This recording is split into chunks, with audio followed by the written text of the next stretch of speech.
Okay तो नमस्ते everybody. पिछले सेशन में we had this very interesting discussion on statecraft कि जब भरत है भरत अपनी सेना के साथ माताओं के साथ वशिष्ठ जी के साथ राम जी के पास पहुंच गए हैं और राम जी के यहाँ पहुंचकर वो उन उनको भरत जी कुछ कहे उसके पहले ही राम जी कहते हैं कि अरे तुम यहाँ कैसे आए, तुम अयोध्या से यहाँ कैसे आ गए।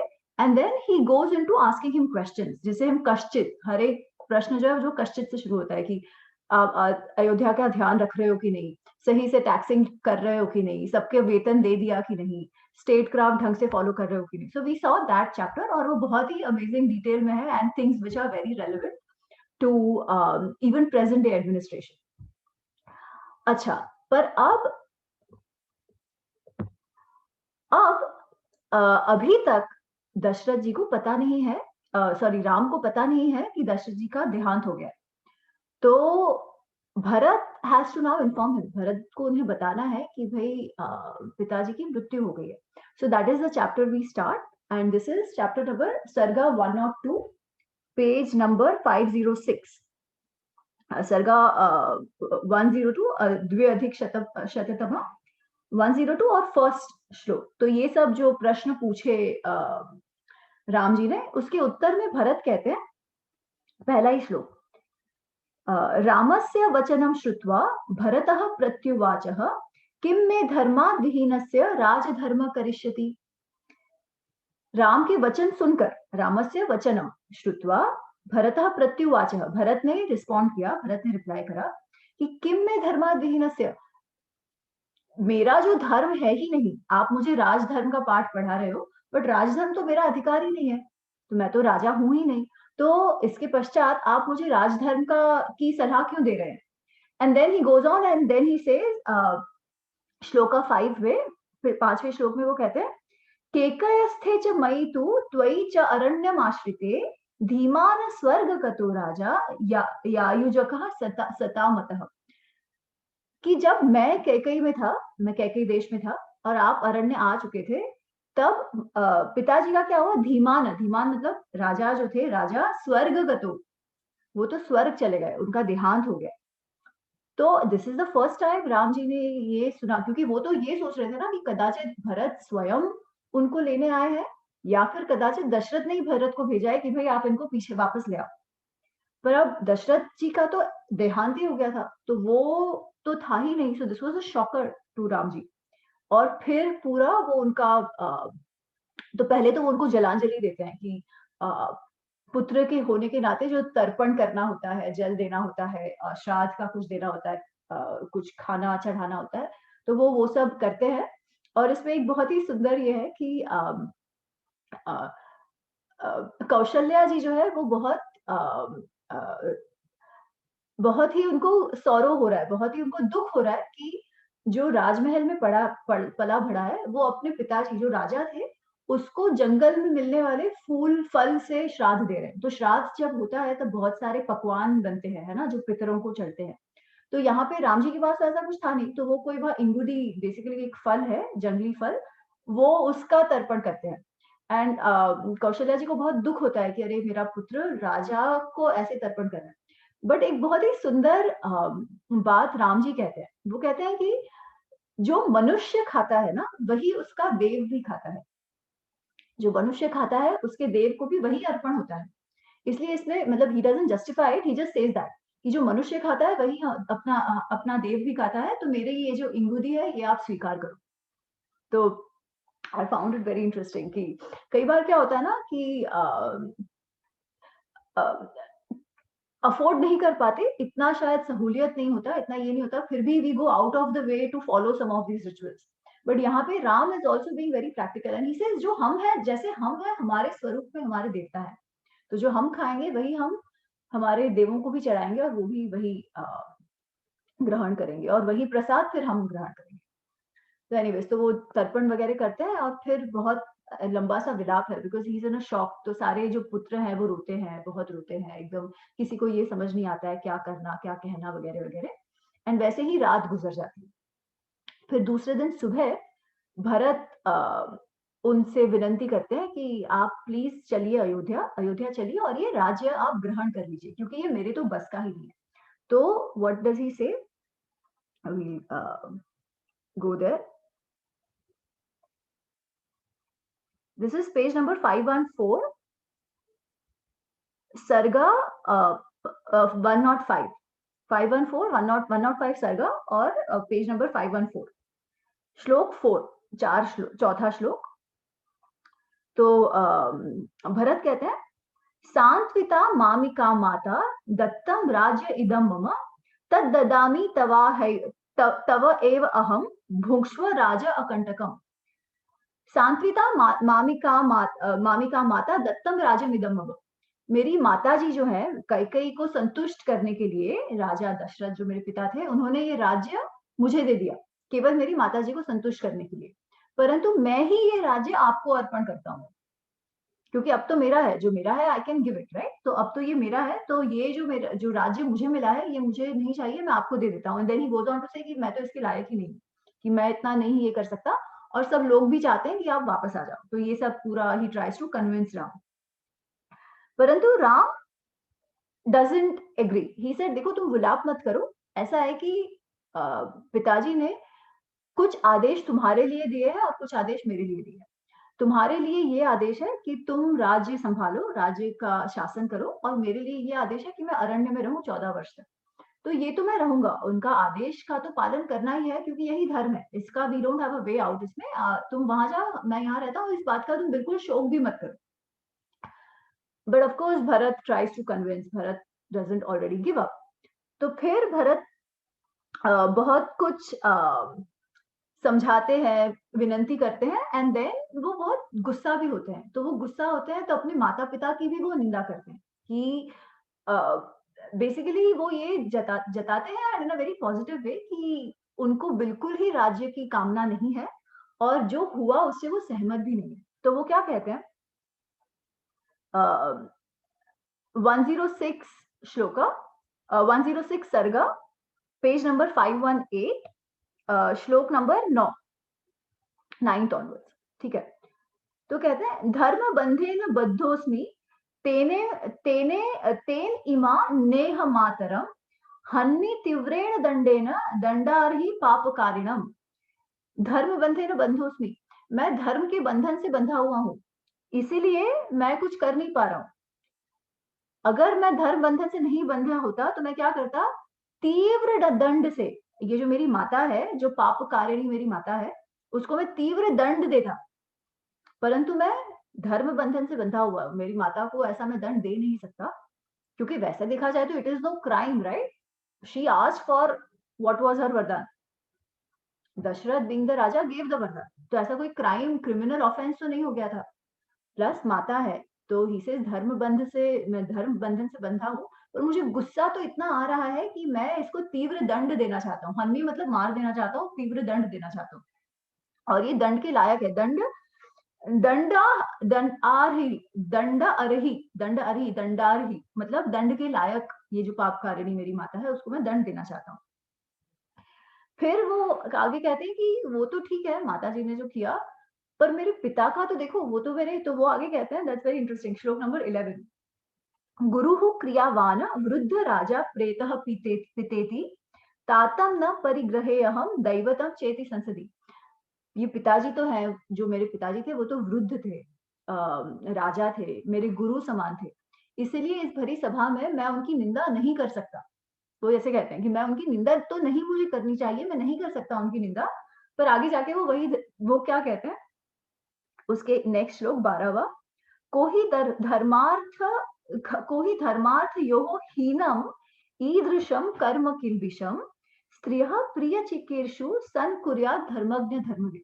कि ऐसा कौन अपने आप को धर्मज्ञ और धर्म को जानने वाला, समझने वाला जो मनुष्य है, ऐसा कौन है जो ऐसा धर्म अर्थ रहित ऐसा कार्य जिसमें ना धर्म का कोई फायदा है, कोई वर्च्यू वाला काम नहीं है, ना ही इससे कोई रिसोर्स अयोध्या के लिए अच्छा होने वाला है, कि from a resource administration point of view, चलो ये है कि चलो धर्म का जो भी हो, वाई वर्च्यू वर्च्यू छोड़ दो, अयोध्या और एज अ राजा वो कुछ गेन करने वाले, मटीरियल गेन, ऐसा भी कुछ नहीं है। ना कोई धार्मिक गेन है, ना कोई मटेरियल गेन है। ऐसा अधार्मिक, अर्थहीन काम कोई ऐसा मनुष्य कैसे कर सकता है? फिर वो आगे कहता है, अंत काले ही भूतानि मुह्यन्ति पुरा श्रुति राज्ञै वै कुर्वता लोके प्रत्यक्षा सा श्रुति कृता।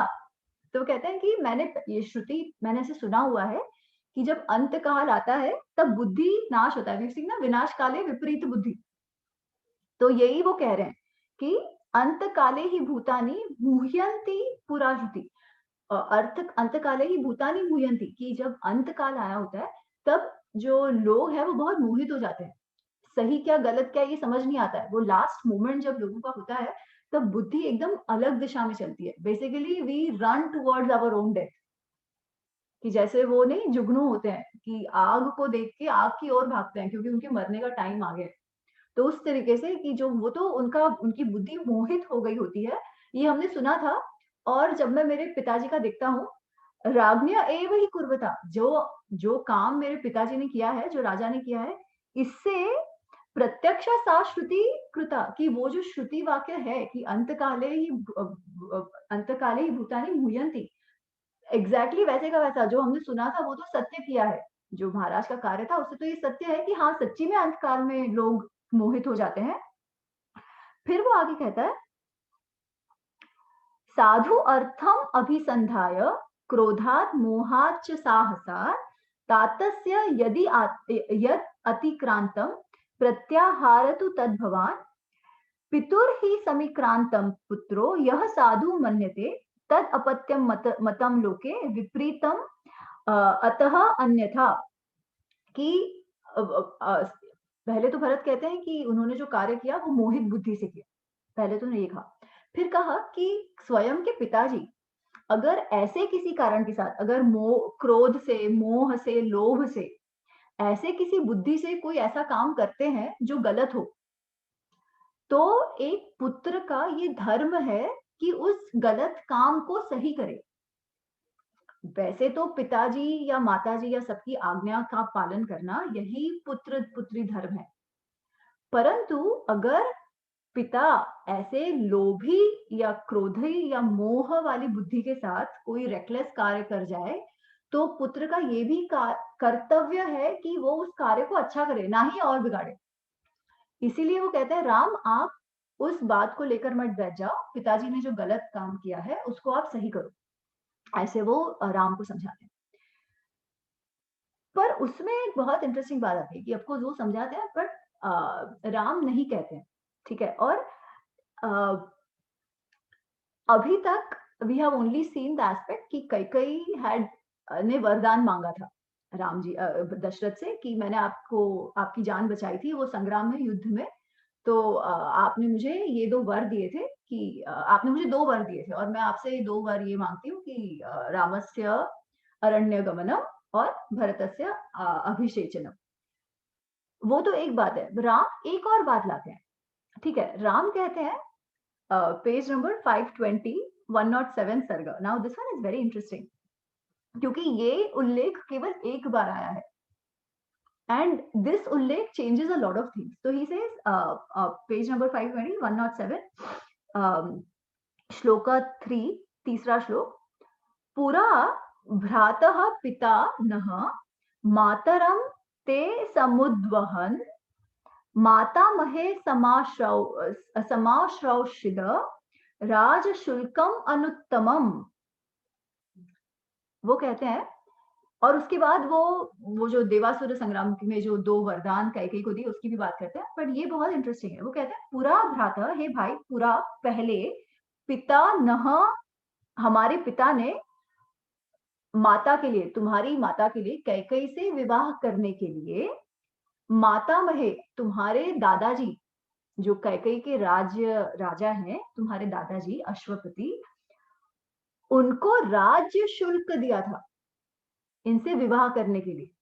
अच्छा, अब राज्य शुल्क का अर्थ ये है, राज्य शुल्क का मैं आपको एक दूसरा एग्जांपल देती हूँ to make it very clear. जब महाभारत में भीष्म को ये नाम भीष्म कहाँ से मिला कि उनके पिता थे शांतनु। शांतनु प्रेम को प्रेम हो गया सत्यवती से, जो एक मछुआरी थी, है ना? मछुआरी जो एक थी, वो दासराज जो मछुआरों के राजा थे, head of that fishing community, उनकी पुत्री से सत्यवती से इनको प्रेम हो गया शांतनु को, जो भीष्म, जो तभी देवव्रत थे, अभी तक भीष्म हुए नहीं थे। फिर जब वो शादी के लिए अप्रोच करते हैं दासराज को, तो दासराज कहते हैं कि मैं आपसे अपनी पुत्री का विवाह तो कराऊंगा, पर मैं इसके लिए राज्य शुल्क चाहता हूँ। राज्य शुल्क का अर्थ है कि इसका जो पुत्र होगा वही राजा बनेगा, दैट इज राज्य शुल्क। और शांतनु ये देने को तैयार नहीं है, तो ही कम्स बैक, बट उनकी जगह पर फिर भीष्म जाते हैं और कहते हैं कि मैं आपको राज्य शुल्क मेरे पिताजी की ओर से देता हूँ, I give up any claim on the kingdom. और वैसे वो भीष्म बने।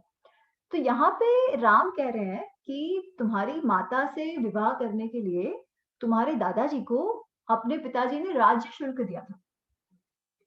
उसका अर्थ ये हुआ कि वो जो 2 वरदान जो उनको मिले थे वो तो एक चीज है, पर राज्य शुल्क दिया था, उसका मतलब कैकेयी का जो पुत्र है वही एक्चुअली राजा बनेगा।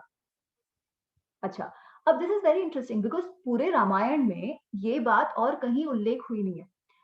इनफैक्ट इवन कैकेयी, अगर ये बात सच होती राज्य शुल्क की, या सच होती, क्या राम कह रहे हैं तो सच तो होगी, बट कुछ तो बात है जो हमें यहाँ समझ नहीं आ रही है, बिकॉज कैकेयी ये 2 वरदान मांग रही है, तब तो वो सीधा कहती कि राज्य शुल्क था, है ना? वो क्या उसके जो कैकेयी के राजा है वो मांगते। पर अच्छा, अब आपको याद है जब शुरुआत में हम डिस्कस कर रहे थे, जब दशरथ को ये था कि मैं राज्याभिषेक कर दूं, तो वो क्या कहते हैं कि भरत है नहीं यहाँ पे, वैसे तो भरत अच्छा है, बट भरत है नहीं, भरत आने के पहले ही हम निपटा देते हैं, है ना? फिर वो सभी राजाओं को बुलाते हैं, इनवाइट करते हैं वो कार्यक्रम के लिए, परंतु कैकेयी के राजा को नहीं बुलाते। वो कहते हैं उनको फिर पता चल जाएगा, है ना? तो कैकेयी के राजा को नहीं बुलाते, and then just to ensure कि उनको बहुत बुरा ना लगे, सीता के घर वालों को भी नहीं बुलाते। इन दोनों को छोड़ के वो सबको बुलाते हैं। बट फिर भी कहीं क्लियरली ये बात नहीं मेंशन की गई है कि राज्य शुल्क की। अच्छा, दूसरी बात इसमें ये आती है, तो अगर राम को ये बात पहले से पता थी, तो उन्होंने एक्सेप्ट क्यों किया जब दशरथ ने ये कहा कि आप राजा बनो, है ना? तो I was trying to do a little bit of research on this कि इसे समझ तो आए क्या है, बिकॉज सडनली रामायण पढ़ते पढ़ते ये अचानक से आ जाता है कि वो राज्य शुल्क की बात थी। तो उस सेंस में तो एक्चुअली दशरथ अपनी वो राज्य शुल्क को पूरा नहीं करना चाह रहे थे, क्योंकि वैसे उनको राम में ज्यादा ये था, राम में उनका मोह भी था और राम केपेबल भी थे। तो कदाचित ऐसा हो सकता है कि राम को ये बात तब ना पता हो जब ये हुआ, उसके बाद कहीं जब ये actually when things pan out that way, क्योंकि तब तो वो कहते हैं ना कि मेरे पास आया हुआ राज्य चला गया, और वो कहते हैं इसमें कुछ दैवत का होगा वगैरह वगैरह, तो शायद उसके बाद किसी ने कहा होगा, क्योंकि ये सुमंत्र वगैरह वगैरह जो बाकी राजा थे, सिद्धार्थ जो बहुत बूढ़े मंत्री थे दशरथ के, उनको कदाचित ये बात पता होगी, तो शायद उन्होंने कदाचित राम को बताई हो, and that is why Ram is like हाँ ठीक है। इससे तो और एक बात जो है वो दशरथ की पूरी हो गई, और कदाचित इसीलिए दशरथ जो है वो कैकेयी को बहुत ज्यादा उन्होंने मना किया, एक भी बार मना नहीं किया। उन्होंने सिर्फ इतना कहा कि चलो ठीक है, तुम भरत का अभिषेक कराना चाहती हो करा दो, बट राम को तुम मत भेजो। तो भरत का अभिषेक करवाने को तो he did not resist too much anyway, सिर्फ उनका ये था कि राम को वन में मत भेजो। तो probably this was always playing at the back of his mind कि anyways he was going to do something जिसका उन्होंने, वो ऑलरेडी अपने वचन पर खरे नहीं उतरने वाले थे।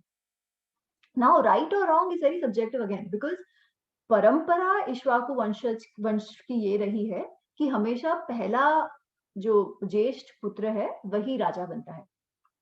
So it's very dicey. तो बेसिकली इसमें ये आ जाता है कि कहीं ना कहीं दशरथ जी स्क्रूड अप बिग टाइम हर एक इसमें। उनका मन कहीं था, उनका हृदय वैसे कैकेयी में भी था, वो बहुत ज्यादा काम मोहित थे। वो इतने ज्यादा उससे काम मोहित थे कि उन्होंने राज्य शुल्क का वचन भी दे दिया था उससे शादी करने के लिए, जबकि वो तो काफी वृद्ध थे और शादीशुदा थे। कौशल्या जी तो थी ही उनकी पत्नी।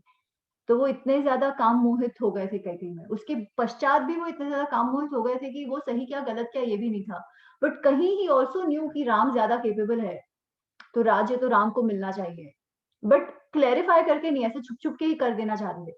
अगर कदाचित उन्होंने कैकेयी राज को बुलाया होता, भरत को के आने का की प्रतीक्षा की होती, तो भरत अगर कैकेयी ऐसी मांग भी रखती तो भरत कहता मुझे नहीं चाहिए।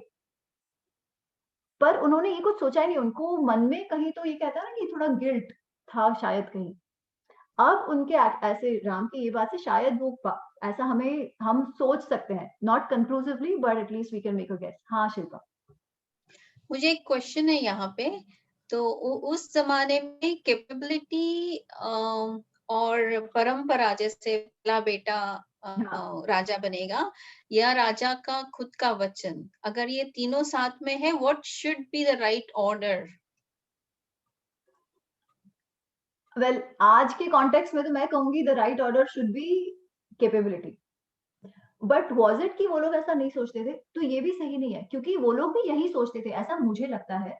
क्योंकि आप देखिए जब राम जी का अभिषेक होने का निर्णय लिया गया, तब दशरथ क्या कहते हैं सबसे कि सिर्फ मैं प्रपोज कर रहा हूँ राम का नाम, इसलिए आप मत मानो।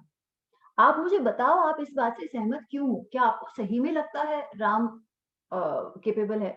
तो कदाचित अगर संसद उनका जो सभा था वो कहते कि नहीं-नहीं राम कैपेबल नहीं है, तो कोई अपना वो ठोक तो नहीं सकते थे, बिकॉज़ उन्होंने एक्चुअली सबसे ओपिनियन माँगा था। वो एक बात। दूसरी बात हमने वो भगीरथ गंगा अवतरण की कहानी सुनी थी, है ना? उसमें वो जो बड़ा था, जो युवराज था, अंशुमन, उसको सगर सगर जो राजा थे उन्होंने अपने जो बड़े पुत्र थे, जो एक ही पुत्र था अंशुमन, उसको राज्य से निष्कासित कर दिया था बिकॉज़ लोगों ने उसके अगेंस्ट कंप्लेंट करी थी इतनी सारी, है ना? तो अच्छा, उस केस में फिर भी परंपरा इसीलिए नहीं टूटी थी बिकॉज़ अंशुमन को निष्कासित कर दिया था, बट अंशुमन का जो ज्येष्ठ पुत्र था, उसको राजा बनाया था। बट फिर भी अंशुमन को तो निष्कासित किया था। तो somewhere capability definitely mattered and then parampara was also important. I think somewhat. But in the priority order, one and then two. That's what my understanding is. But पता नहीं, हो सकता है कि there were not all kings were only capability based. फिर सबसे last आता है कि राजा खुद किसको क्या वचन देते हैं। अब वही है ना, तो अगर आप महाभारत में देखो, तो Devvrat was any day more capable. वो जो दूसरे बच्चे तो भी जन्मे भी नहीं थे। और जब वो जन्मे भी, वो विचित्रवीर्य और Chitrangad, they were nowhere close to भीष्म's capabilities. फिर भी वो तब वचन was वचन। तो it is all very mixed up. I think वो राजा कैसा है और उसके आसपास वाले कैसे हैं, वो सब डिपेंड करके कोई सिचुएशन हुई है। बिकॉज शंतनु हिमसेल्फ, जो महाभारत में शंतनु जो है, तो महाभारत में ये परंपरा नहीं है कि सबसे ज्येष्ठ पुत्र ही राजा बनेगा। महाभारत समय ऐसा नहीं था, क्योंकि वो कुल भी अलग था। ऑफ कोर्स वो लिनिएज भी एकदम अलग हो जाती है, क्योंकि शंतनु हिमसेल्फ वो जो है वो उनके पिताजी थे प्रतीप, राजा प्रतीप, जिनके 3 पुत्र थे, देवापी, शंतनु और बाहलिक। तो शंतनु तो सबसे छोटे थे, but he becomes the king. ठीक है? उसके अलावा जब भरत राजा जो थे, तो राजा भरत जिससे महाभारत आता है, उनकी 3 रानियाँ थी और वो 3 रानियों के 9 पुत्र थे। पर उनको लगा कि ये तीनों में से एक, ये 9 के 9 में से एक भी पुत्र जो है वो राज ग्रहण करने के लायक नहीं है।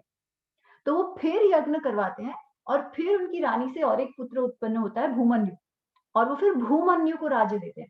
इसलिए वो लिनेज ही पूरी अलग है। उनके केस में, उस केस में capability has always mattered more, it seems like. Ikshvaku इसमें इट सीम्स लाइक कि ज्येष्ठ पुत्रों को ही बनाया गया है, सो दैट परंपरा has stayed, may be it has capability. And they still have ये अंशुमन जैसे एग्जांपल, जिसमें वो उसको निकाल ही दो, राजा ही मत बना, पर अंशुमन के ज्येष्ठ पुत्र को राजा बनाया। तो इस तरीके का भी था। तो I think it all matters. But again वचन तो वचन होता है। आप किसी को बोलो कि मैं XYZ देकर तुमसे शादी कर रहा हूँ, तो वो तो मैटर करता ही है। That was the precondition which he was willing to not stay true on. But maybe Kaikeyi देश को भी इतना फर्क नहीं पड़ता। दे वुड आल्सो नो कि शायद राम अच्छे हैं या हु नोस व्हाटएवर। तो इस केस में अच्छा, आज एंड में आप मुझे याद करवाइएगा, ये राज शुल्क की बात निकली है, तो जो 8 किस्म के विवाह की मैं बात कर रही थी ना, we'll discuss that today, ठीक है? टुवर्ड्स द एंड, आज we'll finish I think time से। तो उससे ये डिस्कशन भी कि राज शुल्क का फंडा जो है वो सिर्फ एक ही, ऐसे बहुत सारे ऑप्शंस है। इनफैक्ट ये जो राज शुल्क एक होता है, दूसरे में पैसा होता है, लिटरली यू गिव मनी। तो जैसे माद्री है, नकुल और सहदेव की माताजी जो है माद्री, माद्र देश की जो है, वहां तो लिटरली उनको बहुत सारा धन दिया गया था माद्र नरेश को अपनी बहन से विवाह करने के लिए। तो इस किस्म का भी होता था। एंड इनफैक्ट बहुत सारे जो नॉर्थ वेस्टर्न राज्य होते थे ना, जैसे कैकेयी है, गांधार है, माद्र है, उनका आप देखो तो बहुत सारी रानियां वहां इस तरीके के शुल्क देखकर लाई गई थी। जबकि अगर आप मेनलैंड भारत का देखो तब का, कि आप कुंती देखो या पांचाल देखो वगैरह वगैरह, या नीचे विदर्भ उस सारे भी देखो, तो वहां पर आप बहुत सारा स्वयंवर का सुनते हो, पढ़ने में आता है। तो इट्स वेरी इंटरेस्टिंग कि मतलब तभी भी वैसे तो सब जगह वैदिक धर्म होता था, बट काफी सारी जो ट्रेडिशंस होते थे, जो उनके रीति रिवाज होती थे, परंपराएं होती थी, वो अलग अलग है। और sorry I am digressing a little, but I just I want to share one more thing कि महाभारत में, और ये जो मैं डिफरेंसेस का बता रही हूँ ना, ये कई बार वो लोग उस विषय में बात भी करते हैं। जैसे महाभारत में अंत में कर्ण और अर्जुन का जब युद्ध होने वाला होता है, तब कर्ण को ये है कि जैसे कृष्ण इतने अच्छे सारथी हैं अर्जुन के, तो मुझे भी बहुत अच्छा सारथी चाहिए। और वो मद्र नरेश जो है, जो नकुल सहदेव की मामा है, जिसको दुर्योधन ने अपने इसमें ले लिया होता है, वो कहते हैं कि मद्र नरेश बहुत अच्छे राजा हैं, तो आप इनको मेरा सारथी बनाओ। तो थोड़ा हिचकिचाह के मद्र नरेश मान जाते हैं उनका सारथी बनना। परंतु कर्ण बीइंग कर्ण इज वेरी इगोइस्टिकल। ठीक है, वो खुद की बहुत बढ़ाई ठोकने लगता है कि मैं तो ऐसे कर दूंगा अर्जुन को, मैं तो अर्जुन को फलाना कर दूंगा, ठिकाना कर दूंगा, वो तो मेरे सामने खड़ा नहीं रह पाएगा, वगैरह वगैरह, बहुत डींगे हाँकता है। अच्छा, अब इनके लिए तो ऑल साइड एंड डन वो अर्जुन भांजा है ना, एंड सगा भांजा है, प्लस वो कोई बहुत खुशी खुशी से दुर्योधन के पक्ष में नहीं आए थे। तो वो कर्ण को सामने सुनाते हैं कि अरे तेरा ये डींगा हाँकना बंद कर, तूने कुछ अचीव तो किया नहीं है, सिर्फ डींगे पे डींगे हाथ करा है, तू किससे बात कर रहा है, अर्जुन के विषय में बात कर रहा है, ये तो सोच। अच्छा, तो इसके रिस्पॉन्स में कर्ण को बहुत गुस्सा आता है, और वो कहता है कि अरे आप जिस देश से आते हो ना, वहां तो सब ऐसे ही है, लेडीज दारू भी पीती है, आप किसी के साथ ये भी करते हो, सारे किसी का कैरेक्टर ही नहीं होता है, वगैरह वगैरह। ही गोज ऑन एंड ऑन कि आप जिस इससे आते हो, आप तो वर्ण धर्म भी नहीं फॉलो करते, वगैरह वगैरह। तो ये सब वो कहता है। ठीक है, अच्छा, और वो स्पेसिफिकली वो देश को लेके कहता है, तो probably at that time also कि वो कुछ कुछ जो वहां के जो जनपद थे, उनकी प्रैक्टिसेस वगैरह का कुछ स्टीरियोटिपिकल ये हुआ रहा होगा, जो मेनलैंड से थोड़ा अलग भी रहा होगा। तो जिसके कारण कारण ये कह रहा होगा, because even if he is exaggerating, there might be some truth to it. And जैसे ये एग्जाम्पल्स है, कैकेयी में शुल्क देके किया, माद्र जो उनकी माद्री थी, उनको पैसे का शुल्क देके शादी की थी, वगैरह वगैरह। तो कदाचित एनीवे, तो कमिंग बैक टू रामायण, तो राम ये कहते हैं कि राज शुल्क दिया था, तो तुम इस बात का ये मत करो, तुमको राज्य ग्रहण करना चाहिए। अच्छा, तो जब इनसे किसी से भी बात नहीं बनती है, तो एक और ऋषि है, ऋषि जाबाली। तो जैसे ऋषि वशिष्ठ है, तो जो 3-4 वो राजगुरु है, उसमें से एक है ऋषि जाबाली। तो ऋषि जाबाली अब tries to convince Ram, because सब चाहते हैं कि राम आ जाए, है ना। तो he tries to convince Ram, and जो आर्ग्यूमेंट्स वो बोलते हैं वो बहुत इंटरेस्टिंग है। इनफैक्ट आज के हम परिप्रेक्ष्य में देखें तो lot of arguments we actually agree with. ठीक है, तो I just read out some of those, they are very interesting. This is Sarga 108, Ashtadhika Shatatama, page number 521. 521 कहाँ से पढ़ूं मैं? हाँ, श्लोक नंबर 2 से। I think I read lot of these shlokas, और आप सुनिएगा, आपको अच्छा मजा आएगा। This is an interesting conversation. श्लोक नंबर 2, साधु राघव मा भूत ते बुद्धिर एव निरर्थिका, प्राकृतस्य नरस्य एव ही आर्य बुद्धि तपस्विनः। वो कहते हैं कि आप जो कह रहे हो राम की, मतलब राम तो ये कह रहा है कि नहीं नहीं, मुझे पिताजी की आज्ञा है, उसका पालन करना है, पिताजी के शब्दों को सही करना है, सत्य करना है। आप ये सब जो कह रहे हो ना, ये बहुत ही निरर्थक बुद्धि है, बहुत ही अनसिविलाइज्ड बुद्धि है, मतलब इसका कोई सेंस नहीं बनता। फिर वो कहते हैं, कह कस्य पुरुषो बंधु किमपि कस्य केनचित्, एको ही जायते जंतुर एको एव विनश्यति। एकला चालो रे, वो ये कहते हैं कि हम अकेले आते हैं। एको ही जायते जंतु, वो अकेला जन्म लेता है। एको एव विनश्यति, वो अकेला ही मरता है। कौन किसका बंधु है? कह कस्य पुरुषो बंधु किमपि केनचित कस्य केनचित, कौन किसका बंधु है, किससे क्या लेना देना है? हम अकेले आते हैं और हम अकेले जाते हैं। Then he says, तस्मात् माता पिता चेति राम सज्जेत यो नरः उन्मत्त इव सुज्ञेयो नास्ति कश्चित् धी कस्यचित्। वो कहते हैं इसीलिए ये जो हम आसक्त हो जाते हैं कि ये मेरे पिता है, ये मेरी माता है, माता का शब्द, पिता का शब्द, उनका ये फला, उनका ठिकाना, ये सब में आसक्त हो जाना निरर्थक है, क्योंकि हम तो अकेले आते हैं, हम तो अकेले जाते हैं, ठीक है। फिर वो एक बहुत ही सुंदर एग्जाम्पल देते हैं टू प्रूव हिज पॉइंट। वो क्या कहते हैं, बहुत ही इंटरेस्टिंग एनालॉजी है। वो कहते हैं यथा ग्रामांतरम गच्छन् नरः कश्चित् बहिर्वसत् उत्सृज्य च तम आवसं प्रतिष्ठेत अपरे अहनि एवं एव मनुष्याणां पिता माता गृहं वसु आवास मात्रम काकुस्थम सज्जन्ते नात्र सज्जना। वो कहते हैं यथा ग्रामांतरम, हम कहीं विदेश जाए या परदेश जाए, है ना, हम किसी और शहर जाए, तो हम क्या करेंगे, एक रात एक होटल में रहेंगे और दूसरे दिन उस होटल से निकल जाएंगे, ठीक है। हम कोई वो होटल से के साथ अटैचमेंट थोड़ी हो जाता है कि अरे मेरा घर मेरा घर, दूसरे दिन वहां ठहरते हैं और रुक कर जाते हैं। वो कहते हैं उसी तरीके से हम भी इस जीवन में आते हैं, ये एक जन्म लेते हैं और आगे निकल जाते हैं। तो इसमें आसक्त होने की कौन सी बात है, लोग आते हैं लोग जाते हैं। तो ये अरे मेरा, मेरे पिता, मेरी माता, मेरा घर, मेरा ये, मेरा ठिकाना, ये सब का कोई अर्थ ही नहीं है।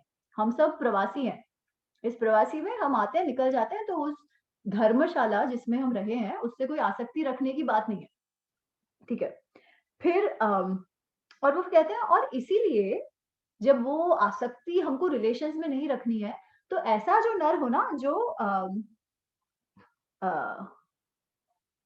जो अर्थ को छोड़ देता है कि कंफर्टेबल लाइफ, रिसोर्सेज, इस सबको छोड़कर जो ऐसे एब्स्ट्रैक्ट कॉन्सेप्ट्स की आज्ञा का पालन, परलोक सिद्धि वगैरह वगैरह, ये सब जो बातें हैं, ये सब एब्स्ट्रैक्ट है, इनका कोई अर्थ नहीं है। देयर इज नो प्रत्यक्ष।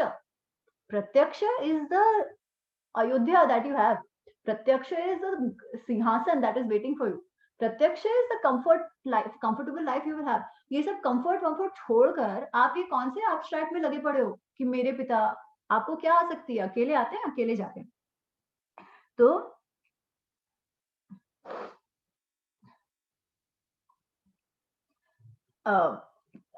श्लोक 10, नते कश्चित् दशरथः त्वं न तस्य च कश्चन अन्यो राजा त्वम अन्यस्तु तस्मात् कुरु यद्युच्यते। ये कौन दशरथ थे, वो भी एक कोई तो आके गए, वैसे ही कोई और राजा थे, आप भी ऐसे ही हो। तो ये कौन किसका है, तो जो मैं आपको कह रहा हूँ ना वो आप करो। बेसिकली आप लौट आओ अयोध्या की, मतलब ये तो बहुत ही स्टूपिड डिसीजन है, बहुत इम्प्रैक्टिकल है कि आप ये किसी वचन के लिए अयोध्या का त्याग कर रहे हो। और वो तो जो दशरथ जो थे वो तो चले गए, जब तक दशरथ थे तब तक at least there was some sense of प्रत्यक्षता कि हाँ चलो ये दशरथ है, इनका ये राज्य है, इनकी आज्ञा है। अब तो दशरथ भी नहीं है, तो दशरथ भी नहीं है तो क्या वचन और क्या आज्ञा, तो इसका कोई सेंस नहीं बनता है। वो कहते हैं 11-12 पढ़ी लेती हूँ, चलो। तो बीज मात्रम पिता जंतु शुक्रम शोणितमेव च संयुक्तम ऋतुमत मात्रा पुरुषस्य इह जन्मतत्। वो कहते हैं देखो बहुत सिंपल सी बात है, पुरुष जन्म कैसे लेता है, पिता का जो बीज है वो माता के इससे मिलता है, जब माता का ऋतुकाल चल रहा होता है तब उससे मिलता है और बच्चा जन्म लेता है, दैट्स इट। ये बाकी सब बेसिकली वो ये कह रहे हैं कि ये कर्म, ये पिछला लोक, ये असला अभी का लोक वगैरह, ये सब बकवास है। नॉर्मल बहुत साइंटिफिक प्रोसेस है ये, पिता का बीज, माता का ये गेट टुगेदर, बच्चा पैदा, ठीक है। दिस इज वेरी सिंपल, इसको और तुम उलझाओ मत। फिर वो इसलिए वो कहते हैं गतः स नृपति तत्र गंतव्य यत्र तेन च। जो द्रुपति मतलब राजा, ये द्रुपति जो राजा को जहां जाना था वो चले गए। प्रवृत्ति ऐसा भूताना तो हम तो मिथ्या विहीनस्य, वो मरना तो सबका है ही, मरने के बाद कोई रहता तो है नहीं। जैसे उस दिन हम बात कर रहे थे, अनीता जी ने भी वो शेयर किया था कि यावत जीवेत सुखम जीवेत, एग्जैक्टली इसी यावत जीवेत सुखम जीवेत ऋणम कृत्वा घृतम पिबेत। भस्मीभूतस्य देहस्य पुनरागमन कुतः, वो एग्जैक्टली यही बात बोल रहे हैं कि जब तक जीना है सुख से जियो, शांति से जियो, कंफर्टेबली जियो। घी पीना आवश्यक है, घी पी के पुष्ट होना आवश्यक है, फिर उसके लिए ऋण भी किया, ऋण आपको किसी से उधार लेना पड़े तो भी क्या, बिकॉज एक बार चले जाओगे आप तब वापस क्या होने वाला है, भस्मीभूतस्य देहस्य, जन्म लोगे खत्म हो जाओगे। एक बार हम चले गए फिर क्या ऋण क्या वो देखिए अपने को जो करना है वो, हमने तो लाइफ कंफर्टेबली जीना, that should be our concern for now. So this is the philosophy and this is what Jabali sort of trying to explain to Ram in so many words. फिर वो एक बहुत ही और तो अच्छा तो क्योंकि हम पुनर्जन्म में मानते हैं, हम कहते हैं कि आत्मा जो है वो तो कभी नहीं मरती है ना, आत्मा शाश्वत है और शरीर चला भी जाए तो आत्मा शाश्वत है, और ये जो आत्मा है वो ही देह त्याग कर दूसरा देह लेती है। So this is the concept and that is why हम लोग श्राद्ध करते हैं कि पितरों को को ग्रेटिट्यूड मिले, को खाना मिले, we have to nourish our पितरास एज वेल, और उन्हीं के थ्रू फिर वापस पुनर्जन्म का वो साइकिल, कर्म का साइकिल चलता है। तो वो बहुत कहते हैं, तो 14 में वो कहते हैं अष्टका पितृदेवती देवः अत्यम अत्ययम प्रसूतो जनः अन्नस्य उपद्रवं पश्य मृतो हि किम शिष्यते यदि भुक्तम इह अन्नेन देहम अन्नस्य गच्छति दद्यात् प्रवसतां श्राद्धम न तत् पथ्यशनम भवेत्। वो कहते हैं कि ये जो श्राद्धवाद की आप बात करते हैं ना, कि अगर हम खाना दे किसी को, श्राद्ध हम अभी करें तो वो पितरों को पहुंच जाएगा, ये कितनी बेवकूफी है, आप ये सोच, ये तो एकदम बेवकूफी है कि ये खाना उनको पहुंच जाता है। और वो एग्जाम्पल देता है, अगर ऐसा होता ना कि ऐसे यहाँ श्राद्ध करने से वहां खाना पहुंच जाता, तो अगर हमारा कोई घर वाला कहीं घूमने गया हो बाहर तो हम उसको टिफिन क्यों देते हैं, उसके नाम का श्राद्ध ही कर देते तो उसको खाना वहां पहुंच जाएगा। तो ये सब कह रहे हैं, ठीक है, कि ये कहना कि यहाँ तुम यहाँ खाना अर्पण करो कौवे को और वहां वो उनको चला जाए, इट डजंट मेक सेंस, ऐसा हो ही नहीं सकता, it is not scientifically possible.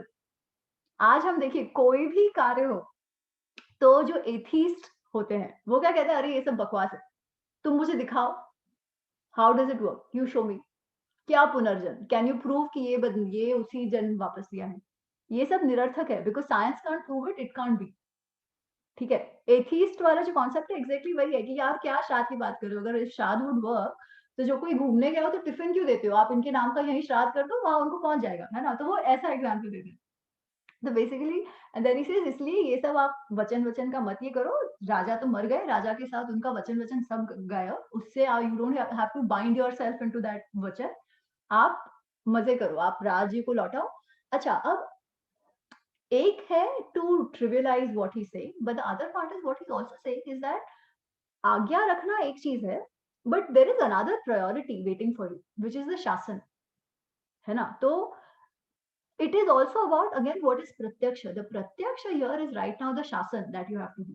Ayodhya आपको चाहती है, अयोध्या नीड्स यू बैक, तो ये सब उलझे परलोक धर्म सत्य ये सब में उलझ के बिना जो इमीडिएट कार्य है जिसका आपको इमीडिएट रिजल्ट दिखेगा, जो इमीडिएट नीड भी है वो भी आप उसको आप ज्यादा महत्व दो, तो it can be understood in that way also. And this philosophy which is called Lokayata या चारवाक, भले हम वैसे उसकी मजाक करें but there are some good parts to it as well. And बहुत सारी चीजों में स्पेशली जब एडमिनिस्ट्रेशन की बात आती है, जब न्याय की बात आती है, तब प्रत्यक्ष बहुत आवश्यक है। ठीक है, हम प्रत्यक्ष कोई भी न्याय देते समय प्रत्यक्ष क्या सही है क्या गलत, क्या दिख रहा है क्या नहीं है, कोई प्रूफ्स है कि नहीं है, ये समझना भी आवश्यक है। प्रायोरिटाइज चीजों को कैसे करो ये समझना भी आवश्यक है। हम बहुत ज्यादा ऐसे कामों में तो नहीं उलझ रहे जिसमें एक्चुअल हमारे सामने कोई व्यक्ति है उसको कष्ट हो रहा हो, जैसे हमको पता है कि हमारे घर जो हेल्पर आती है उसके बच्चे को स्कूल जाने के लिए पैसे नहीं है, ठीक है, पर उसको हम पैसे नहीं देते, क्यों, क्योंकि हमको जाके देना है किसी कहीं और चढ़ावा चढ़ाना है फॉर एग्जाम्पल। अब मैं चढ़ावे चढ़ाने को बुरा नहीं कह रही हूँ, ठीक है, आई थिंक वो भी करना चाहिए बिकॉज उससे जो पूरा जो पुजारी वर्ग है, जो धर्म का प्रोत्साहन जिसको मिलता है वो भी आवश्यक है, पर इमीडिएट प्रायोरिटी की मैं बात करी, इसको हम धुतकार देते हैं अगर वो हमसे कुछ पैसे मांगे तो, और वहां हम भगवान का काम करने जाते हैं। तो भगवान का रूप तो हम वो जो पुत्र जिसको स्कूल में भेजना है उसमें भी देख सकते हैं. तो if the resources are limited, then sometimes how do you adjust? Both are important. ठीक है, मैं उसको नकार नहीं रही हूँ, बट कई बार प्रत्यक्ष मदद is sometimes even more useful and impactful in a longer run as well. तो ये समझ होना भी जरूरी है. और इसीलिए जब चाणक्य जो है, Chanakya is one of the most brilliant minds. अर्थशास्त्र is mind blowing. वो जब एक राजपुत्र की पढ़ाई की बात करते हैं, तो वो कहते हैं वेद ये सब तो पढ़ाना है, पर वो कहते हैं वेद के साथ साथ योग सांख्य पढ़ाना है और साथ साथ लोकायत पढ़ाना है कि प्रत्यक्ष प्रमाण. बिकॉज आप देखो, जब आप साइंटिफिक थ्योरीज करते हो, वी कैन नॉट से डिस्काउंट साइंस, राइट?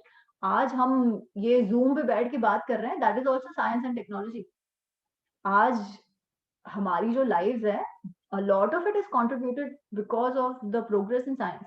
तो उसको भी हम डिस्काउंट नहीं कर सकते. Understanding that is also extremely important. और for science to work in real technology terms, pratyaksha is also important. So from science perspective, from न्याय law perspective, pratyaksha matters.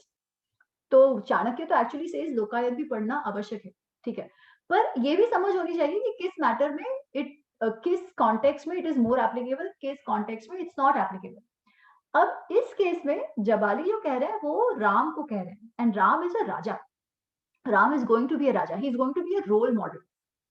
Now for Ram, what should be more important is the question. ठीक है, so we shouldn't completely trivialize what Jawali is saying. Actually, he's making a lot of sense as well. हाँ बालकृष्ण जी.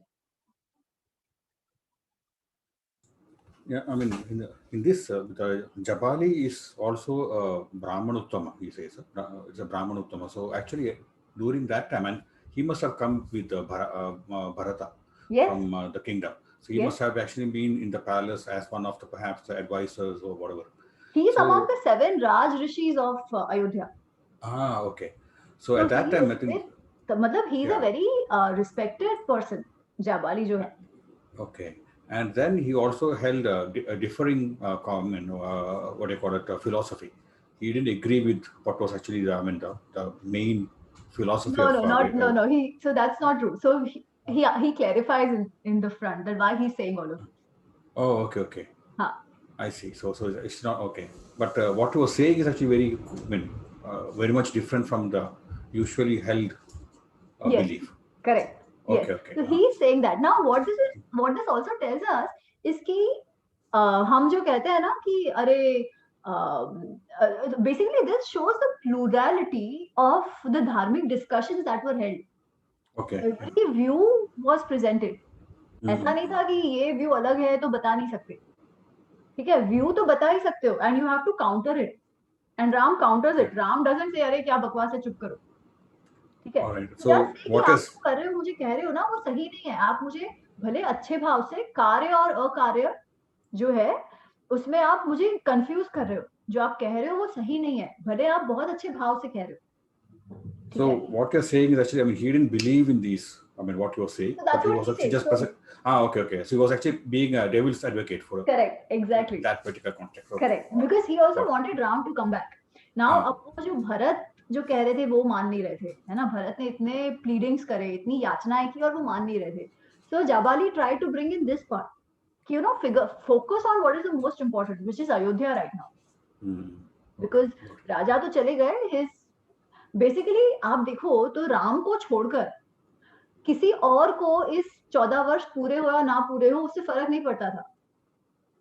ठीक है. Now there was some longer hand playing a role कि बहुत लंबा planning था, वो यू नो रावण तक पहुंचना था, इसलिए ये सब हुआ. और वो राम जो कहते हैं कि दैवत जैसे हम चलते जाए वैसे होता है, तो all that is one thing.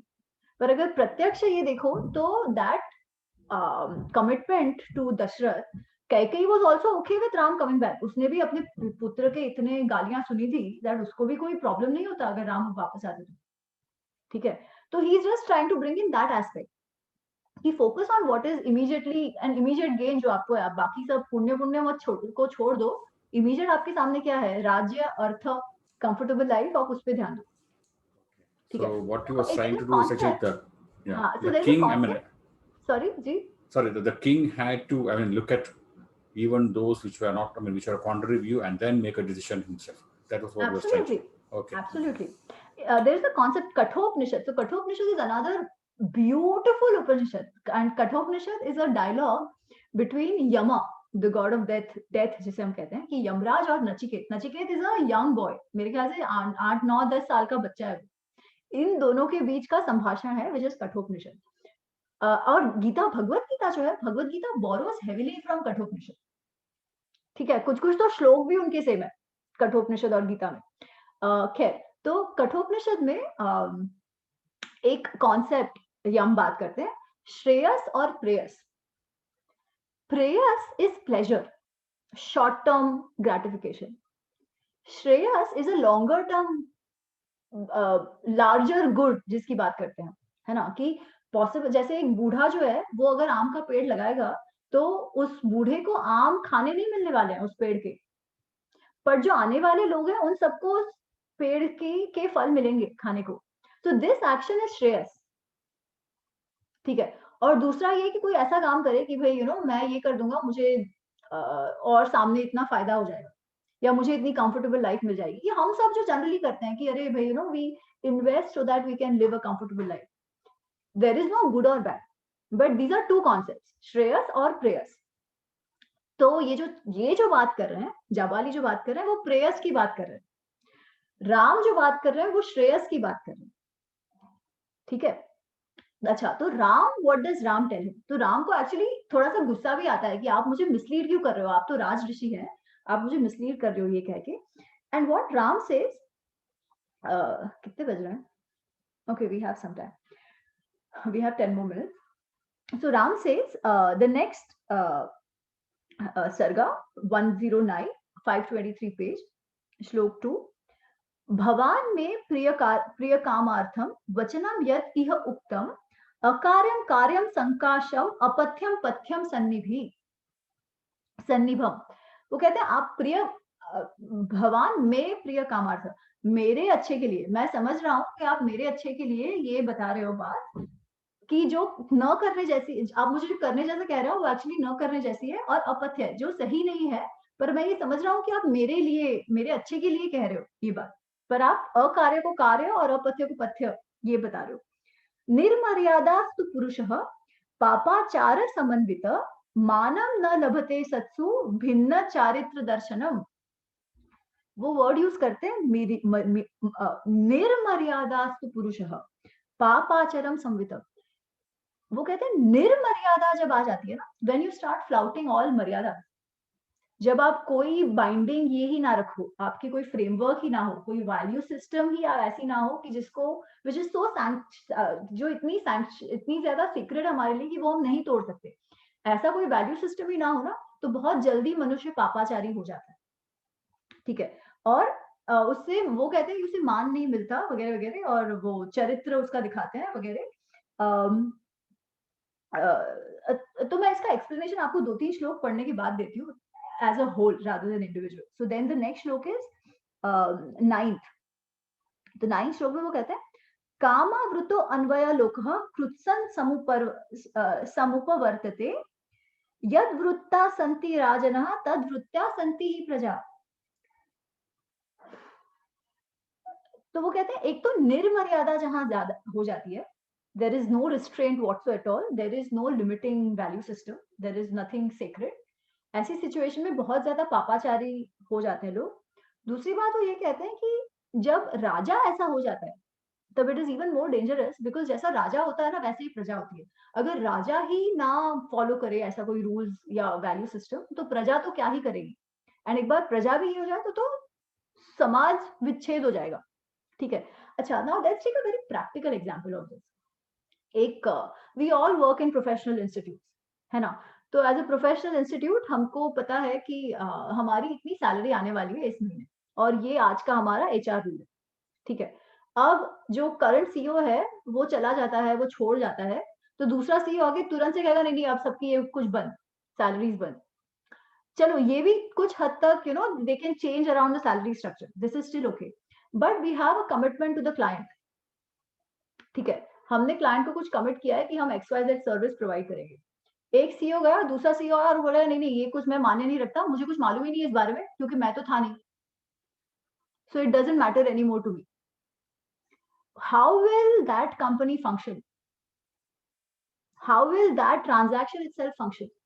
Because the word given is actually of the organization, not the individual CEO. And that is why contracts become important. Keep the person is not important, but the contract still is important to fulfill. Only then वो जो पूरा transactions है वो चलते रहेंगे. अगर एक side just ऐसे चेंज होके कोई किसी ट्रांजैक्शंस को फॉलो ही ना करे, रूल्स को ही ना फॉलो करे, फिर तो क्या, अपनी मर्जी के हिसाब से सब करेंगे कि अच्छा अब ये सीईओ नहीं है, मैं सीईओ हूं तो चेंज. अच्छा, क्या सीईओ आने के बाद चेंज नहीं होते? चेंज फिर भी होते हैं, पर generally there is a guiding framework for the company which is followed, जो उसका आप कल्चर कह लो, सॉफ्ट ये पार्ट्स कह लो, and some hard contractual agreements कि कुछ भी हो जाए ये तो करना ही है. कोई भी सीईओ हो जाए, अगर ये कॉन्ट्रैक्चुअल एग्रीमेंट साइन किया है then you can be held by law, right? अब ये ही ना हो, you can't flout this contractual agreement. And what Ram is saying is that for a raja, specially for us, ये जो वचन वगैरह है, ये सारी जो चीजें, आज्ञा पालन करना, all these are also a part of the maryada. They might not be written contracts, but they still should be followed for the samaj to go on. नहीं तो क्या रहेगा, है ना? कोई एग्जैक्टली ऐसे हो जाएगा कि ऋणम कृत्वा घृतम पिबेत. ऋण करके घृतम पी जाओ, आपके लिए तो ठीक है, पर जिसका ऋण आपने लिया है उसका क्या, है ना? तो अगर आपका जो भी है आपके बाद, या तो आप कहो कि मेरे बाद वाले बच्चे जो देखेंगे वो देखेंगे, या जिसका गया वो गया, बट ऐसा समाज काम तो नहीं कर सकता ना. It will be complete lawlessness, it will be complete anarchy. So why do we need these laws? Why do we need value systems? Again, for dharma, dharyate iti dharma. The whole aim of a samaj, of a institution, आप कोई भी institution भी करो, क्यों लोग institutions बनाते हैं? Because they want it to last, they want them to survive, ठीक है? They want them to sustain. For anything to sustain, there have to be certain non-negotiables, which everybody who is a part of the system has to follow. Because अगर वो non negotiables नहीं follow हुए तो वो system नहीं चलेगा, वो किसी ना किसी दिन फूटेगा. ये एक बात है. दूसरी बात, वो अगर सिस्टम इतने रिजिड हो गए, वो नॉन नेगोशिएबल्स इतने रिजिड हो गए कि सब कुछ आपके आसपास चेंज हो गया है, पर आप उसी में पड़े हो, जैसे वो कोडैक का एग्जांपल होता है ना, कि things change, they still stuck to doing camera business, they did not evolve. So both of these factors are equally important. You should have a non-negotiable value system, but you should also be open to changing with times, with situations around you. So there is no, तो these both of these are equally important, ठीक है? But यहाँ वो कह रहे हैं कि especially for a raja who is going to be a role model, मर्यादा तो बहुत आवश्यक होती है, and not especially for a raja, for a समाज also. And that is why he says कि सत्य बहुत important होता है. ऐसे एक राजा चला गया तो उसको दिया हुआ वचन फोक हो गया कि अब doesn't matter anymore, ऐसा नहीं हो सकता है. And this is not, of course he talks about परलोक की, मतलब स्वर्ग कैसे मिलेगा वगैरह वगैरह, but those are smaller aspects. समाज के sustenance के लिए ही it is important कि some of these things are followed, कि these are contracts which are signed, or basically not even physically, but these are contracts which have to be fulfilled in order for the sustenance of the समाज. नहीं तो सब अपने हिसाब से जो करना है करेंगे. बेसिकली कल के दिन कोई जिसको कोई क्राइम करेगा और वो बोलेगा कि अरे मैंने तो उस राजा के टाइम पे क्राइम किया था, now this doesn't matter anymore, खत्म. ऐसा तो नहीं चल सकता ना. अब जो है वो तो है, those things still stay even if the person doesn't stay. So basically this is what then Ram is trying to explain. And he is like मुझे ऐसी आपसे अपेक्षा नहीं थी कि मतलब जनरली ऐसी नास्तिक हो जैसी बात कर रहे हो. ही यूजेस द वर्ड, आप ऐसी नास्तिक हो जैसे बात कर रहे हो. अगर आप नहीं होते तो जनरली ऐसे लोग जो किसी की बुद्धि भ्रष्ट करते हैं, इनको भी दंड मिलना चाहिए, ऐसे राम कहते हैं, ठीक है? बट देन जाबाली सेज कि देखो ऐसा नहीं है कि आई एम नॉट, मैं ये आपको इसीलिए नहीं कह रहा था because I believe in it. मैं इसलिए कह रहा था कि कदाचित this might appeal to. That's it. I use vak, I use speech too, I can speak both ways अगर उससे अच्छा काम हो रहा हो तो. परंतु मैं स्वयं इस बात में नहीं मानता, जाबाली ये कहते हैं। फिर Vashishtha ji interrupts and he says कि नहीं, जाबाली ऐसा नहीं मानते, ये तो राजऋषि हमारे, वो केवल आपके लिए ऐसे कह रहे थे, जो ऑफ कोर्स राम को भी समझ आ रहा था, but just going to what Jabali से।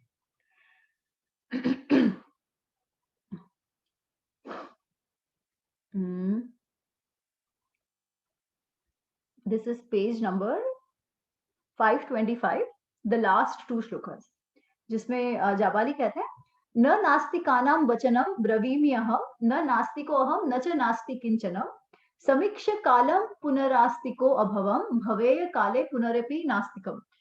वो कहते हैं मैं कोई नास्तिक हूँ या इसी बात में मानता हूँ या I am fanatic about this thought process और आइडियोलॉजी, ऐसा नहीं है।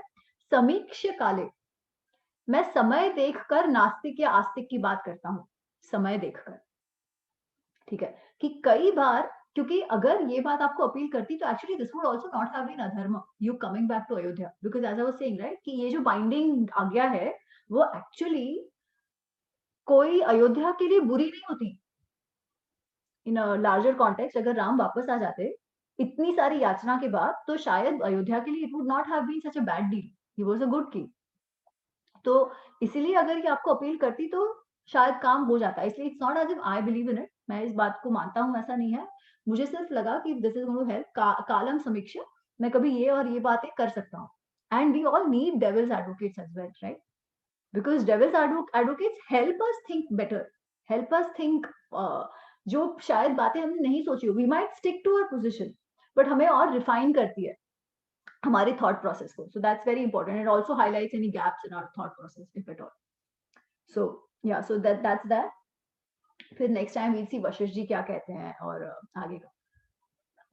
Any comments on this part? नहीं तो I talk about the 8 types of विवाह।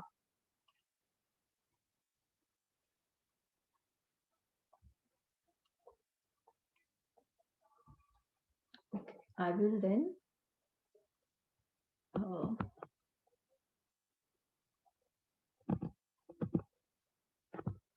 जल्दी से वो विवाह वाला कर लेते हैं।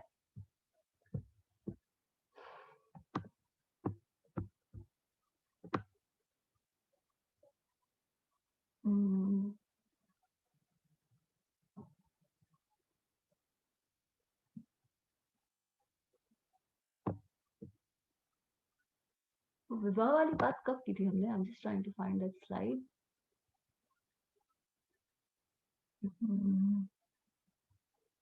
हाँ, सो 8 फॉर्म्स ऑफ विवाह, शास्त्रों में 8 प्रकार के विवाह मान्य है और इनका उल्लेख है, ठीक है। तो एक है ये ब्रह्म विवाह। ब्रह्म विवाह में ये होता है कि जो लड़की के पिता है, और एक्चुअली ब्रह्म विवाह इज टिपिकली फॉर ब्राह्मण। आजकल के विवाह मोर ब्रह्म विवाह स्टाइल, बट ये टिपिकली ब्राह्मण कम्युनिटी में ज्यादा पॉपुलर होते हैं, कि उसमें क्या होता है कि लड़की के पिता, जब लड़की शादी की उम्र की हो, विवाह की उम्र की हो, तब एक अच्छा सुशील जिसने अपनी पढ़ाई कंप्लीट कर ली, कि जो वैदिक पढ़ाई है, जो स्नातक जिसे कहते हैं, कि जो गुरुकुल में पढ़कर बाहर आ गया हो, ऐसे जो स्नातक ब्राह्मण हो या ऐसे स्नातक जो शिष्य हो, उनको लाकर उससे लड़की का विवाह करके वो लड़की को कुछ गहने वहने दे देते थे, मतलब गहने वहने देके वो लड़की को से विवाह करा देते थे, ठीक है। सो दिस वाज द ब्रह्म विवाह। देन देयर इज दैव विवाह। दैव विवाह में ये होता था कि कुछ वर्षों तक अगर लड़की की शादी नहीं हुई हो फॉर व्हाटएवर रीजन, या लड़की को कोई पसंद नहीं आया हो या कोई भी कारण हो, तो कई बार जो अपने घर पर जो बहुत सारी पूजा पाठ वगैरह करवाते हो, ऐसे जो ऋत्विज हो, ठीक है, ऐसे ऋत्विज के साथ फिर वो पिताजी अपनी पुत्री का ये करके विवाह करवा देंगे इवेंचुअली, और वो ऋत्विज भी जनरली एक्सेप्ट कर लेंगे, तो उनकी उस तरीके से शादी हो जाएगी। सो दैट वाज अ दैव विवाह। देन देयर इज अर्ष विवाह। अर्ष विवाह इज कि आप किसी ऋषि से अपनी शादी कराओ, अपनी पुत्री की शादी कराओ, परंतु वो ऋषि आपको कुछ देंगे, जनरली 2 गाय वगैरह, ठीक है। और ऐसा विवाह हम आगे चल के अगस्त्य ऋषि अगस्त्य की कहानी सुनेंगे। तो अगस्त्य ऋषि की का विवाह लोपमुद्रा, जो एक राजा की पुत्री है, उनके साथ इस तरीके से हुआ था। वो 2 गाय लेकर उन्होंने समर्पित करी और उन्होंने कहा कि मुझे आपकी पुत्री से विवाह करना है, and Lokmudra was okay to get married, तो वो इस तरीके से उनकी शादी हुई. सो that is arsh. Arsh is the word itself is related to rishis. तो किसी ऋषि से शादी कराना is arsh vivah. Now rishi is not the same as Brahmin, ये आप ध्यान रखिएगा, ठीक है. ऋषि कोई भी हो सकता था, जैसे हमने वो श्रवण का देखा, श्रवण को भी ऋषि कहा गया, ठीक है. तो ऋषि इज द वन जो बेसिकली वेद पाठ भी नहीं, जो कुछ किसी ना किसी ऐसे ज्ञान के कार्य में लगे हैं, जो नॉर्मल गृहस्थ जैसे नहीं जीते, परंतु वन में रहेंगे, यज्ञ या वगैरह वगैरह करेंगे उस तरीके से. जो मैं आपको फिर उसका ना एक डेफिनेशन है ऋषि का, वो मैं आपको भेजती हूँ, जो संस्कृत का ये है. I think that will explain it better rather than me saying. फिर प्राजापत्य. तो प्राजापत्य में भी वही होता है. Prajapatya is the more arrange marriage style, कि जिसमें लड़का और लड़की का शादी कराते हैं दोनों साइड के पेरेंट्स के अप्रूवल के साथ, and the main reason is बच्चों की उत्पत्ति, ठीक है. नाउ आई डोंट नो कि बाकी सब में और इसमें एग्जैक्ट क्या फर्क है, but I think it's more like आप दोनों परिवार एकत्रित आके दे डिसाइड. एंड ब्रह्म विवाह में द लड़की father has to go searching. प्रजापति विवाह में ऐसा नहीं है. It could, the alliance could come from any side, because the main ये है कि दोनों की शादी करवा के गृहस्थ आश्रम चलाते रहना, ठीक है. That is some concept of prajapatya vivah. असुर विवाह. असुर विवाह इज जब आप पैसे देकर लड़की को लाते हो, ठीक है, जिसमें आप कुछ ना कुछ शुल्क देते हो, कि आपने पैसे दे दिए या ऐसे राज शुल्क का कमिटमेंट कर दिया, something of that sort. That was called असुर विवाह, ठीक है, कि उस वो देकर आप लड़की को लाए, तो दैट इज असुर विवाह. So basically you see this is the opposite of आजकल का जो डाउरी कॉन्सेप्ट है. एंड जो हांगकांग उस तरफ आज भी होता है कि जो लड़का जो है he gives money to the girl's parents. तो it is this kind of विवाह. और ऐसा भी होता था, जैसे मैंने कहा माद्र, गांधार, कैकेयी, यहाँ सब पे ये सिस्टम ज्यादा फॉलो होती थी कि you give money to get the girl married. Third is Gandharva vivah. Gandharva vivah is exactly the love marriage of today, ठीक है. गंधर्व विवाह में ये है कि लड़का लड़की खुद से डिसाइड कर लेते हैं कि हमको एक दूसरे से शादी करनी है, that's it, and that is all that matters. And उसमें किसी का अप्रूवल वगैरह नहीं चाहिए. प्लस क्षत्रियों के लिए, स्पेशली क्षत्रिय लड़की लड़कों के लिए गंधर्व विवाह वो suppose to be the best vivah. इसीलिए ये जो शकुंतला और इसकी जो दुष्यंत की जो कहानी है, जिनके पुत्र भरत है, जिनके नाम से महाभारत हुआ है, उनका गंधर्व विवाह था. They just got married. वो लोग मिले जंगल में, and then they basically consummated the marriage, and that was a Gandharva vivah. And basically Dushyant convinces Shakuntala कि गंधर्व विवाह तो क्षत्रियों के लिए सबसे बेस्ट कहा जाता है, इसलिए अगर तुम भी मुझे पसंद करती हो तो पीछे मत हटो. सो that is a love marriage. राक्षस विवाह. राक्षस विवाह is, sorry, Arjuna's also was Gandharva Vivaah. Arjuna and Subhadra. Arjuna Subhadra, you can say it's a Gandharva Vivaah, but it was more Rakshas Vivaah. Because Mahabharat में ये concept कि Subhadra was madly in love with Arjun नहीं आता है. Krishna wanted Subhadra to get married to Arjun somehow. ठीक है. And he tells Arjun कि तुम मेरी बहन को भगा के लेके जाओ, बिकॉज यू नो आप कई बार कह नहीं सकते कि अगर तुम याचना करो या वो समझाने जाओ वगैरह, वो मानेगी नहीं मानेगी, आई डोंट नो, तुम उसको भगा के लेके जाओ. But clearly Subhadra was completely okay with it, ठीक है. And that you see when she goes, और वो द्रौपदी को ये करके कहती है कि बहन you know I be your दासी, मैं आपकी दासी बन के रहूंगी, आप मुझे एक्सेप्ट करो. So she is very happy to get married to Arjun. That's one thing. But technically it is a Rakshasa vivah. तो राक्षस विवाह ऐसे ही होता है जहां आप अपना फोर्स दिखा के, स्ट्रेंथ दिखा के लड़की को उठा के लेके जाते हैं, ठीक है. Again this was recommended only for Kshatriyas. तो इसमें कैसा है, जो ब्रह्म विवाह है, Brahma vivah was typically Brahmin but open to everybody. As you go down there are restrictions. जैसे प्रजापत्य विवाह तक टिपिकली ब्राह्मणों को अलाउड था, ठीक है. बट ये जो असुर विवाह, गंधर्व विवाह, राक्षस, ये जो बाकी है, that was not allowed to Brahmins. गांधर्व विवाह या असुर विवाह वाज नॉट अलाउड. असुर विवाह जो है, वो जो बाकी सब थे, वैश्य, शूद्र, क्षत्रिय, सारे communities, you name it, they could do this, कि लड़की को पैसे देके आप लेके आओ. Gandharva vivah was typically for Kshatriyas, open to others as well, but mainly it was said कि हाँ, क्षत्रिय अगर करे तो कोई लोड नहीं है, that was completely allowed, nobody will say no. Rakshasa vivah was also not just Kshatriyas but the royal Kshatriyas. कि अगर आप राजा के रिलेटेड कुछ हो तो आप ये कर सकते हो कि शो ऑफ स्ट्रेंथ करके, जो भीष्म ने किया था जब वो काशी की 3 रानियां थी ना, अंबा, अंबालिका, अंबिका, इनको लेके आए थे, तो दैट वाज आल्सो राक्षस विवाह. दुर्योधन का जो विवाह है, जो कलिंग राजकुमारी के साथ, जिसमें कर्ण लेकर आया था ऐसे ही शो ऑफ स्ट्रेंथ करके, दैट इज आल्सो राक्षस विवाह. ठीक है, तो इट वाज कि मतलब it doesn't matter what the girl wants, और मैटर कई बार ऑलरेडी देवर इन लव. जैसे कृष्ण रुक्मिणी की बात करो, ठीक है ना, कृष्ण रुक्मिणी वैसे of course it is more a Gandharva vivah, because actually I can't even call it gandharva vivaha because Rukmini was in love with Krishna, so to say, and Krishna accepted it, so in a way it was gandharva vivaha, but it was also rakshas vivaha concept, aspects to it, because वो भगा के लेके आए, of course with Rukmini's permission, so it was a mix of two.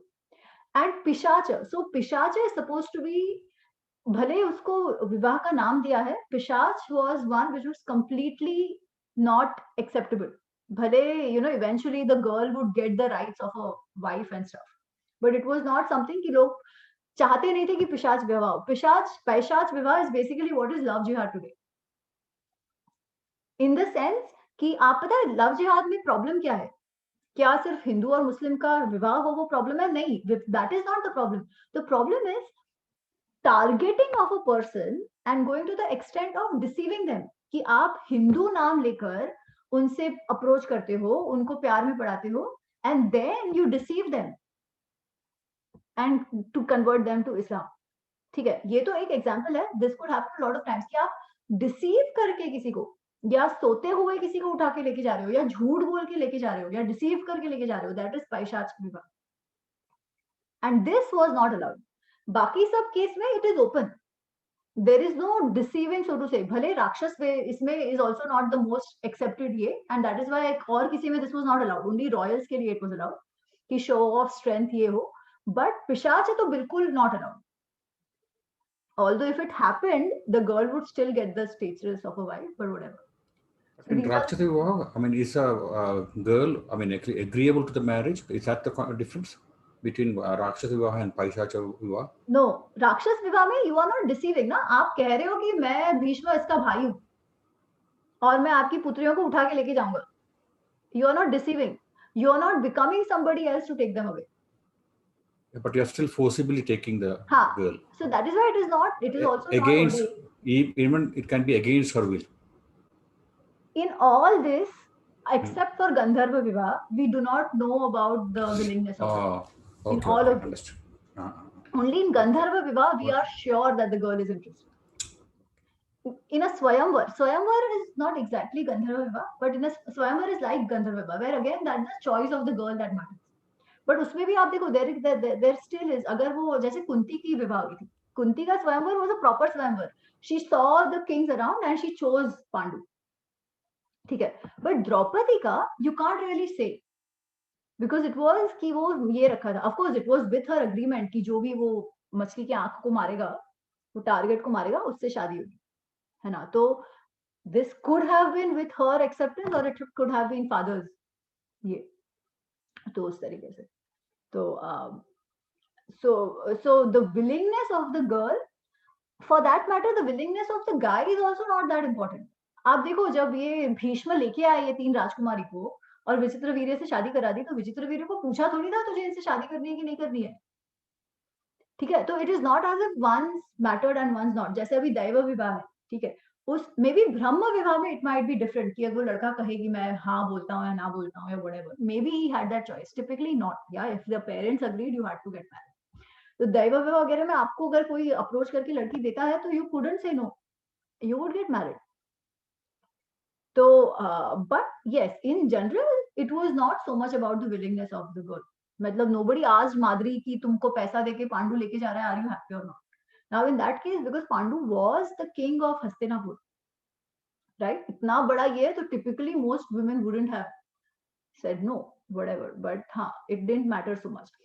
Bhishma के case में जो अम्बा है, she expresses कि मुझे तो वो जो राजा शाल्व है उससे प्यार है, उसके पास उससे मुझे शादी करनी है.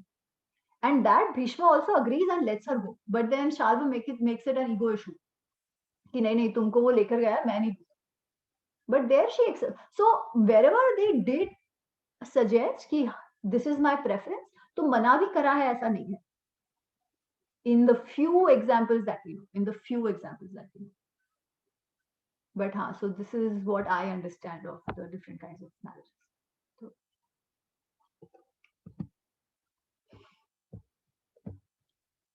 okay, anything else? Prashna, comment, anything you want to share?